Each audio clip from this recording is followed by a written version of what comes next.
السلام عليكم بنات. بالطبع حبيت اشوفكم طريقة البسبوسة. طريقة البسبوسة هي تكون عبارة عن سميد، حليب، لبن، ماء زهر، بيكنج باودر، فانيلا حسب الرغبة، زبد او زيت. اكو ناس تخلي زيت، اني اخلي زبد اللي هو هذا نوعيته يكون خالي من الملح. طبعا اول ما راح نخلط المواد الجافة. هي السميد، هي تكون مقادير البسبوسة عبارة عن 2 كوب سميد، كوب واحد سكر، حليب تخلين حسب الرغبة. اني اخلي بالنسبة الي 3 خواشيك اخلي. عندنا تخليني هنا كوب لبن، انا احط كوب لبن، ملعقة صغيرة ماء زهر، بيكنج باودر اخر شي لانه البيكنج باودر يتخلى اخر شي لانه رأسا ينفش.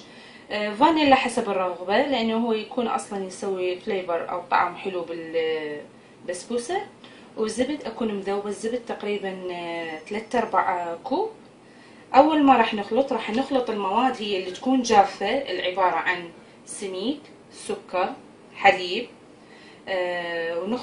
ونخبطها كل زين، يعني نشوف يعني تجانست كليتها.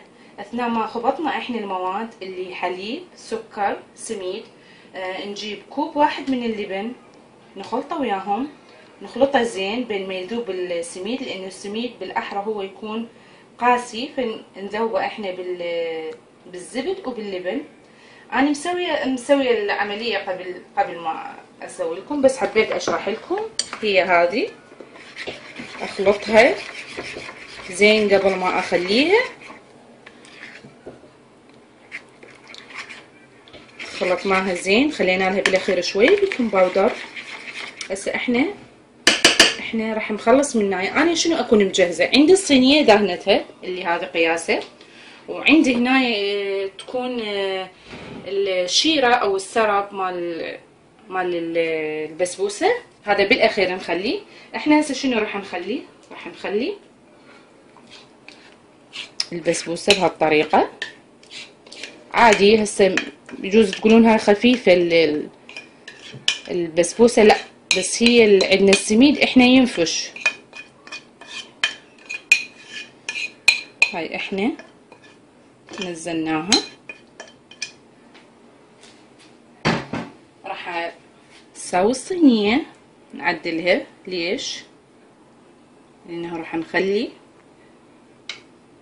الكاشو عليها. بس قبل كل شيء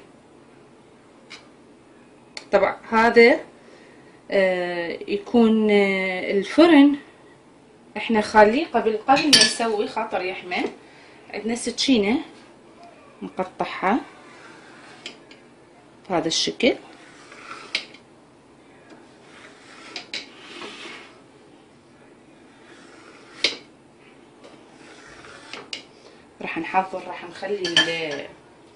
راح نخلي الكاشو او الفستق.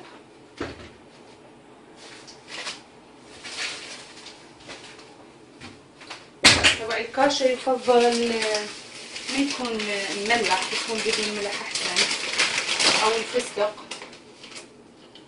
عندنا هذا الكاشو هو اللي يكون بدون ملح، هياته حسب الرغبة. اكو ناس تحب تخلي فستق حلبي او كاشو.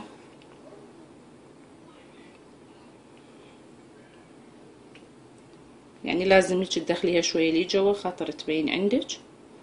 طبعا هذا راح نتركها بالفرن تقريبا فد نص ساعة،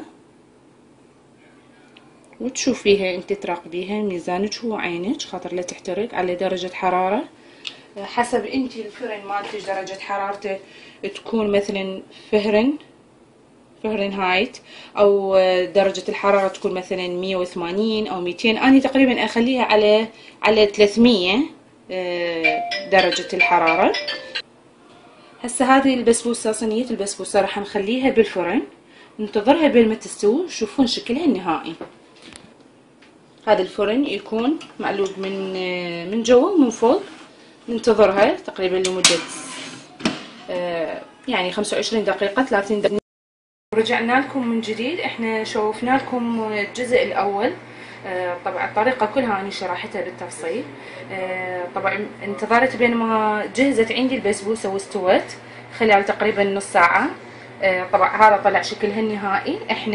احنا محدديها بالقص، بس راح نحددها مرة ثانية خاطر يدخل بيها الشيرة. طبعا قصها هي محددة، بس طبعا هذه حارة هسه. طبعا شكلها النهائي حلو، اكيد راح تطلع طيبة عندنا. هسه احنا اثناء ما قطعناها عديل شنو راح نسوي؟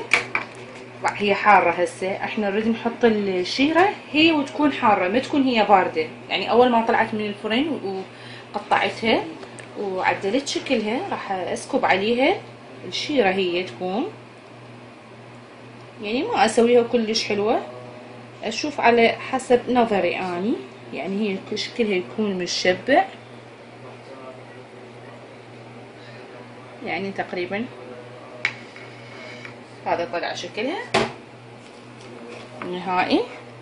طبعا هاي اكيد كل اني خليت تقريبا فوق الكوب شيرة. طبعا هسه هي مصتها.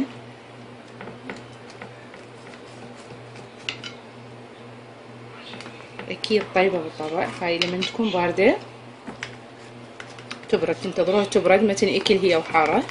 وهذا شكلها النهائي. ان شاء الله تعجبكم الطريقة اللي احنا سويناها، طريقة جدا حلوة وبسيطة.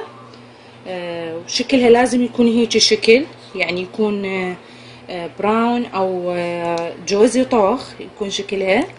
هذا شكلها يكون هيك، ما يكون شكلها افتح. لازم تدخل يعني تدخل لما تطلع من الفرن هذا شكلها النهائي هيك يكون. حتى لو تنتبهون يعني هي بالاسواق اصلا عند اهل الحلويات يكون شكلها هيجي. جربوها واكيد راح تعجبكم. طبعا من مطبخ المتواضع لكم. ان شاء الله راح اقدم لكم اشياء حلوه حلويات. انتظرونا بالفيديو الجاي ان شاء الله راح نسوي لكم كنافه على طريقتنا. مع السلامه، باي باي.